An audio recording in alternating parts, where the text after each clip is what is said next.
Your journey to this position has been a little non-traditional, and the mission and the vision of Dragonfly Energy is amazing, and you seem incredibly passionate about that. But it almost seems as if that's kind of secondary to the fact that this has been an opportunity for you to like do all these things that you love. Oh, and also I really believe in this company and what they're doing and the products.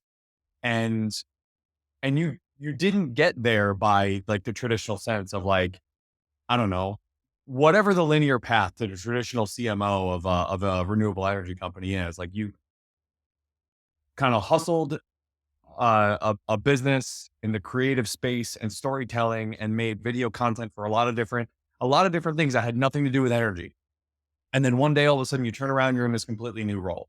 So there's a lot of like smaller themes here that you've touched on. It's just like do good work for a long time and like don't be satisfied with satisfactory work. But then I think that there's also something else to be said about this fact that your career path has sort of zagged a little bit. So like what advice do you give to, somebody earlier in their career that says like, hey, listen, being the CMO of a renewable energy company looks like my ideal scenario, right? Like I'm passionate about XYZ thing. I think this checks all the boxes. What sort of advice do you give to somebody that aspires to have some sort of similar path or get to the same place that you're in Yeah, now? I think the underlying message to all that and to my entire life, and I think my biggest piece of advice would be love what you do.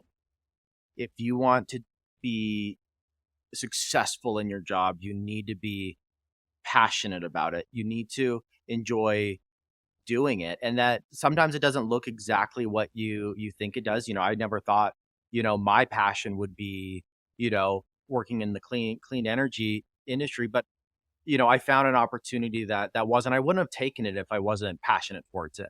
If I didn't think this is something I'm really going to enjoy doing, it doesn't matter your financial position. If you want to get somewhere, you need to believe it because people can read through the bullshit nowadays. They can tell if you're faking it. You don't want to just be the salesman say, "Hey, this is the best thing ever." It's like believe in that and you'll go far. And you repeated that I'd said it. I'm big on work hard.